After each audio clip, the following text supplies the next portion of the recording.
कहानी की शुरुआत होती है एक रात जब पेड्रो और जिमी को जंगल से गोलियों की आवाज सुनाई देती है। पहले तो वो सोचते हैं कि शायद कोई शिकारी है, लेकिन आवाजें राइफल की नहीं, रिवॉल्वर की हैं। 3 गोलियां, फिर 2। कुछ तो गड़बड़ है। वो सुबह होने का इंतजार करते हैं और जंगल में जाकर देखते हैं। वहां उन्हें एक लाश मिलती है जो बुरी तरह कटी हुई है। ये कोई जानवर का काम नहीं, किसी इंसान ने ऐसा किया है। पास में कुछ टुकड़े पड़े हैं, शायद किसी सामान के, लेकिन वो समझ नहीं पाते कि ये क्या है। क्या ये उनके पड़ोसी रुइस का काम है या कोई और? वो रुइस के घर जाने से पहले मारिया एलेना के पास रुकते हैं। मारिया एलेना डरी हुई हैं। वो बताती है कि उसका बेटा उरियल बीमार है, लेकिन ये कोई आम बीमारी नहीं। उरियल में कोई बुरी शक्ति है जो उसे अंदर से खा रही है। उसने 1 साल पहले मदद मांगी थी, लेकिन कोई नहीं आया। एक क्लीनर को भेजा गया था जो ऐसी शक्तियों को खत्म करता है, लेकिन वो नहीं पहुंचा।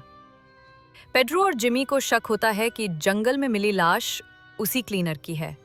मारिया एलेना कहती है कि उरियल को अब खत्म करना होगा, वरना पूरा गांव तबाह हो जाएगा। लेकिन कौन लेगा ये जोखिम? वो पुलिस के पास जाते हैं, लेकिन सुपरिटेंडेंट गटियरस उनकी बात को गंभीरता से नहीं लेता। वो कहता है कि ऐसी पोजेस्ड की बातें अक्सर झूठ होती हैं। लेकिन जब वो उरियल को देखता है, उसका चेहरा पीला पड़ जाता है। उरियल की हालत भयानक है। वो इंसान कम किसी राक्षस जैसा ज्यादा लगता है। फिर भी गटियरस कहता है कि पब्लिक हेल्थ डिपार्टमेंट को बुलाना होगा, लेकिन समय तेजी से निकल रहा है। इधर रुजू को लगता है कि ये सब उसकी जमीन छीनने की साजिश है। वो गुस्से में पेड्रो और जिमी को धमकाता है। वो उरियल को मारना चाहता है, लेकिन मारिया एलेना चेतावनी देती है कि बंदूक से मारने से बुराई और फैलेगी। तभी अरमांडो, रूजू का दोस्त, वहां आता है। वो एक बकरी को देखता है जो अजीब बर्ताव कर रही है। अरमांडो को शक होता है कि बकरी भी उस बुराई का शिकार है। वो बंदूक तानता है, लेकिन मारिया एलेना चिल्लाती है, नहीं, बंदूक मत चलाओ, ये और खतरनाक हो जाएगा। अरमांडो रुक जाता है, लेकिन उसका डर और गुस्सा बढ़ता जा रहा है। वो चीखता है कि ये बुराई उनकी जमीन को नष्ट कर देगी। माहौल तनाव से भरा है। क्या होगा अब? पेड्रो और जिमी फैसला करते हैं कि यूरियल को गांव से दूर ले जाना होगा। वो रात में उसे चादरों में लपेटकर गाड़ी में डालते हैं। ये काम आसान नहीं। यूरियल भारी है और उसे छूने से भी डर लगता है। वो उसे 300 किलोमीटर दूर ले जाते हैं, लेकिन रास्ते में एक बच्चा सड़क पर आ जाता है। गाड़ी हिलने से यूरियल पीछे गिर पड़ता है। वो उसे दोबारा नहीं उठाते। वो सोचते हैं कि अब वो काफ़ी दूर हैं, ये उनकी समस्या नहीं। लेकिन क्या सचमुच? वापस लौटने पर रोएज और उसकी पत्नी गायब हैं। मारिया एलेना का एक रिश्तेदार बताता है कि रोएज मर चुका है और उसकी माँ भी लापता है। उसे शक है कि यूरियल को ले जाना गलत था। अब बुराई गांव में फैल रही है। वो चेतावनी देता है कि बिजली की रोशनी ना जलाएं, क्योंकि ये बुराई को बुलाती है।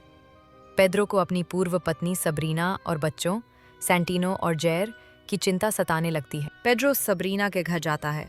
वो उसे और बच्चों को लेकर भागना चाहता है, लेकिन सबरीना उसकी बातों को पागलपन समझती है। वो कहती है कि वो बच्चों को कहीं नहीं ले जा सकता।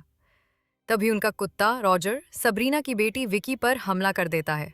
पेड्रो को यकीन हो जाता है कि ये बुराई का असर है। वो सबको लेकर भागने की कोशिश करता है, लेकिन सबरीना पुलिस बुलाने की धमकी देती है। पेड्रो के पास अब कोई चारा नहीं। वो बच्चों को लेकर भागने का फैसला करता है। वो अपनी माँ के पास जाता है, लेकिन वहाँ माहौल और डरावना है। सैंटिनो पूछता है कि पजेस्ड क्या होता है। पेड्रो की माँ बताती है कि ये एक बुरी शक्ति है जो इंसान के शरीर में घुसकर उसे कंट्रोल करती है। वो 7 नियम बताती है। बिजली की रोशनी ना जलाएं, जानवरों से दूर रहें, उनकी चीजें ना छुएं, उन्हें चोट ना पहुंचाएं, उनका नाम न लें, उन पर बंदूक ना चलाएं, और सबसे जरूरी, डरे नहीं। लेकिन क्या ये नियम बचा पाएंगे? पेड्रो को सबरीना का फोन आता है, जो कहती है कि वो बच्चों को लेने आएगी। लेकिन पेड्रो को शक है कि ये सबरीना नहीं, बल्कि बुराई है। उसे याद आता है कि उसने सबरीना को मरते देखा था। वो घबरा जाता है। क्या वो पागल हो रहा है? वो जिमी के साथ मिर्ता नाम की एक महिला से मिलने जाता है जो पहले ऐसी शक्तियों से लड़ी है। मिर्ता बताती है कि उसने ब्यूनस आयर्स में एक पजेस्ट देखा था। उसका पति भी ऐसा काम करता था, लेकिन एक रात वो लौटा नहीं। मिर्ता कहती है कि बुराई से बचने का एकमात्र रास्ता है सब छोड़कर भाग जाना। वो जनरल पिरान की ओर जाते हैं, जहां उन्होंने यूरियल को छोड़ा था। वहां उन्हें एक स्कूल मिलता है जहां बच्चे कुछ छिपा रहे हैं। एक बच्चा कहता है कि यूरियल टीचर कॉटेज के घर है, लेकिन दूसरा चिल्लाता है कि वो झूठ है। पेड्रो को शक होता है कि ये बच्चे अब इंसान नहीं। स्कूल में भयानक मंजर है, बड़ों की लाशें चूने से ढकी हैं ताकि बदबू न फैले। बच्चे बुराई के कब्जे में हैं। पेड्रो और जिमी यूरियल को ढूंढ लेते हैं। वो जिंदा है, लेकिन उसकी हालत भयानक है।